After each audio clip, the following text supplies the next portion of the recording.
Frozen for hundreds of years and brought back in a world unlike anything he has ever known, Silver finds himself in a strange futuristic world that blends science fiction, fantasy, and medieval elements together in The Last Oricru. Is it a particularly interesting world full of unique characters and memorable quests? Not really. In fact, even after several hours in the game, I struggled to recap what I was doing, where I was going, and why anything was happening on multiple occasions. Other than the war between the two dominant species that inhabit the world, little context can be gleaned from much of anything for far too long. But The Last Oricru can, at times, deliver some moderate fun within its combat and RPG mechanics, when it's not struggling to be interesting with its story and characters. Your Majesty, what an unexpected honor. Silence! Now go! Move in! Your Majesty, I don't understand words. Silence, you lowlife! For better and for worse, The Last Oricru is a large and open-ended game in a lot of ways. The freedom to run around, explore, battle with different enemies, and unlock new areas at your own pace can feel liberating at times, but it's when you try to make any sense of it that the seams begin to show. Characters that you come across and interact with often spend far too much time talking for how little they actually have to say, and your many redundant battles with folks from both sides of the conflict leave you feeling unattached and indifferent about how their war plays out. Mindless objectives also feeling disconnected from the broader story more often than not, only detach you from the story even more. Where is your sense of justice? Are you really trying to give me a sense of justice talk because I did the right thing and reported a theft? Why can't you be rational about this? I honestly think we have enough of our own problems here.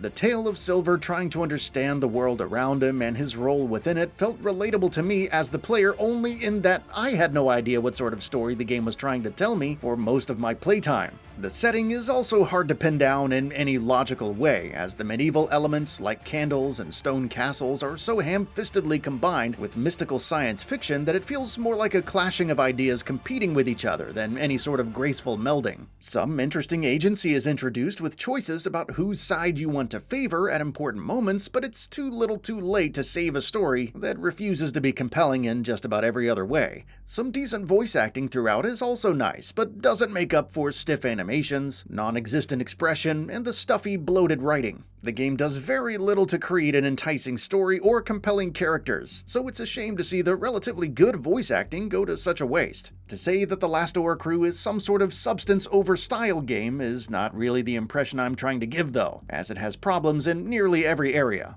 Combat itself can be satisfying when landing a final blow on an enemy after some carefully executed blocks and dodges, and the fairly steady pace at which you come across new weapons and armor feeds nicely into the gameplay cycle, even though some of them require you to personally level up to be able to use them, so they just kind of sit in your inventory for a while. This only seems to get better with time though, as more sorts of weapons and abilities become available as more enemies that require more skill on your part are presented.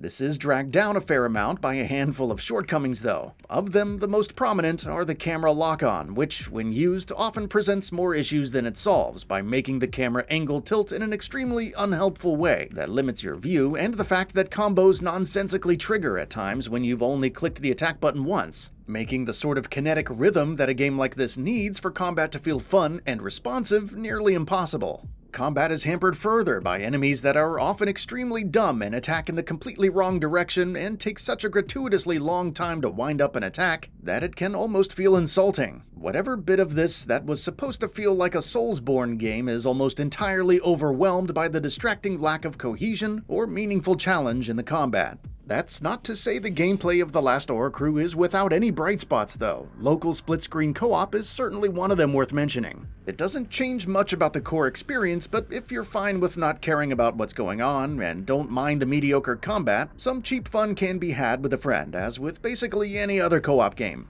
One thing I did consistently enjoy about The Last Oricru was the artistic acumen with which the game was designed. Putting aside the many unexceptional elements of the game, the sheer skill of the actual artists who designed the characters and levels is indisputable. While the clashing ideas do their best to distract from it, the detail, environmental effects, and flashy general presentation are on point. Seeing what the next area would look like quickly became my primary motivation to keep going in The Last Oricru, which perhaps says more about the rest of the game than it does about the art, but still, credit where it's due. Also, while it certainly could still benefit from some optimization, I feel like it was running reasonably well for me, all things considered.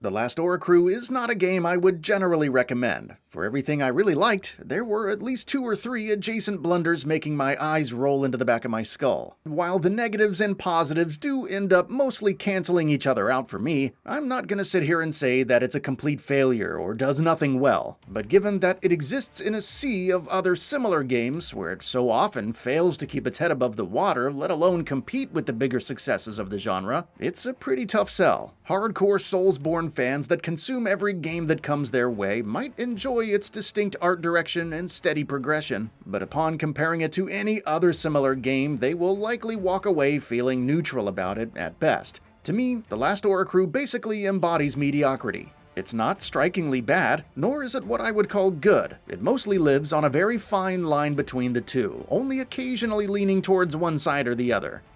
That's all for now. If you enjoy what you saw, please hit the like button. And if you're new to the channel, now is a great time to subscribe. We upload brand new videos every single day. After subscribing, don't forget to enable all notifications by clicking the bell icon. Thanks for watching this video, and we'll see you next time, right here on Gaming Bolt.